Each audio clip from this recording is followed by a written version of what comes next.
இது ஒரு ஃப்ளேவர், இது ஒரு ஃப்ளேவர், இது 6 ஃப்ளேவர் பேர் தான் தெரியாது.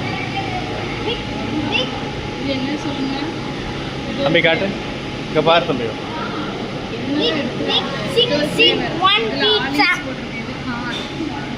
இது கேப்சிகம். சாஸ் தர மாட்டாங்களா?